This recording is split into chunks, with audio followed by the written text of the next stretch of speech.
In this video of Glad to Teach, we are going to learn the technique to solve all kinds of quadratic equation.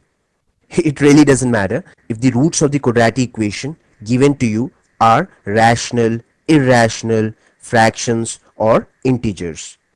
So first you try to solve this quadratic equation. It looks like a very simple one. Start.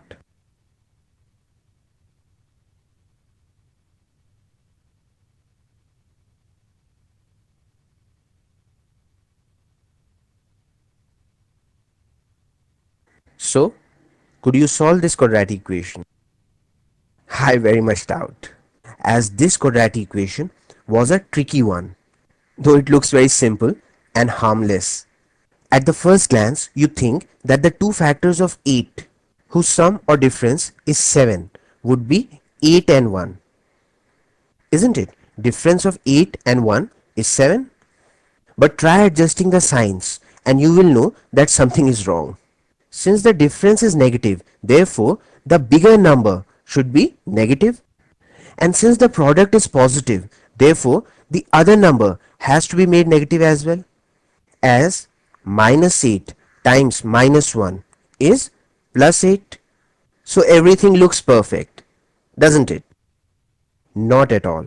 As now the difference is no more minus 7. See, minus 8 minus 1 is minus 9, not minus 7.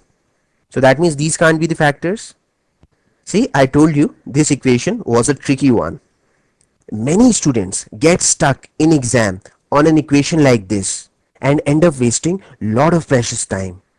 But you don't have to worry about that at all. For I'm not only going to teach you a technique to easily solve such tricky quadratic equations, but I'll also tell you a trick to easily find out if the quadratic equation given to you is tricky or not. So once again, we are going to use the tool called discriminant. So I'm sure that you remember that d is equal to b square minus 4ac. I'll put it down. And as you already know that this is your a, this is b, and this is c. So b square is negative 7 square, that is positive 49. And minus 4ac would be minus 4 times 1 is minus 4 times 8 is minus 32. 49 minus 32 is 17. So that means that this equation is a very tricky equation. Why? Because 17 is not a perfect square. We can directly factorize a quadratic equation only if d is a perfect square. In case you're wondering what perfect squares are, they are the numbers like 1, 4, 9, 16, so on, which are square of some number. Like 1 is the square of 1, 4 is the square of 2, 9 is the square of 3. And you know which number 16 is square of. In other words, you can say a perfect square will always have an integer as its square root.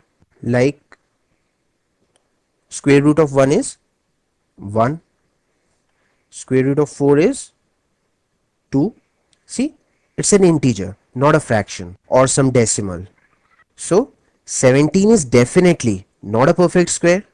That means you can easily say that this quadratic equation is a tricky one. Don't get deceived by its innocent looks. So now I'm going to tell you the technique to not only solve such tricky quadratic equations, but to solve the quadratic equations of all types. So for that, we are going to use this quadratic formula. That is x equal to minus b.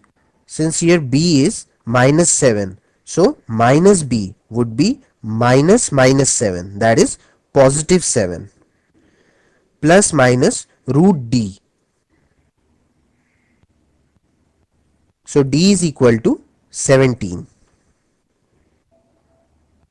divided by 2a. that is just 2, as a is here equal to 1, and 2 times 1 is 2 only. That's it. Question solved. So the two roots of this very tricky quadratic equation are x equal to 7 plus root 17 over 2 and x equal to 7 minus root 17 over 2. You see, had this useful quadratic formula not been there, then we could have never guessed it, even in our wildest dreams, that these will be the roots of this quadratic equation. As the roots of this quadratic equation have the square root term, that is an irrational term. And that is why we first check using this discriminant formula that the value of d is perfect square or not.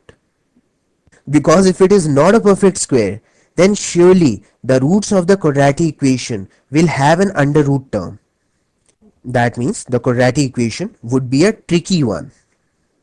You see, now it makes perfect sense.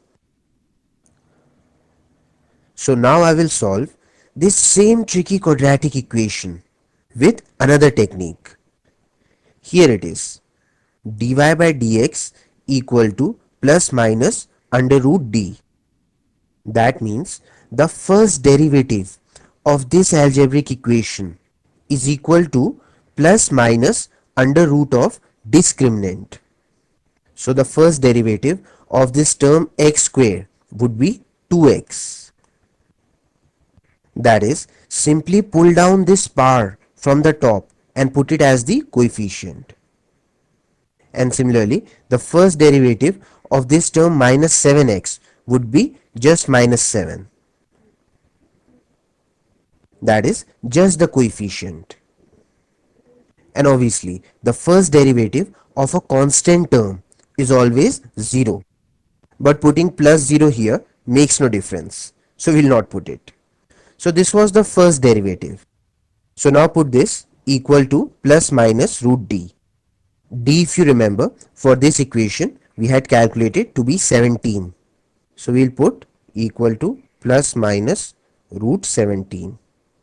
So with that, we have reduced this tricky quadratic equation into a very simple linear equation, which I'm sure you can very easily solve and find the two roots of this quadratic equation. So this means x equal to, take this minus 7 to the other side and it will become plus 7.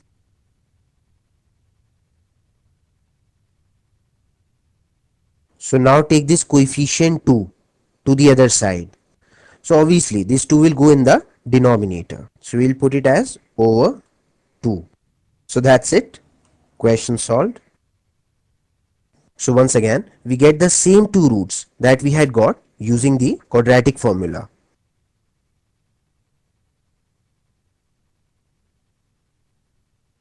By the way, this very short and simple formula is known as the Vedic formula for solving quadratic equations. This is a highly powerful formula which very few people in this world are aware of. And now you are one of them. Using this formula, you can rip apart even the most difficult quadratic equations instantly into the very simple linear equation. It is that powerful.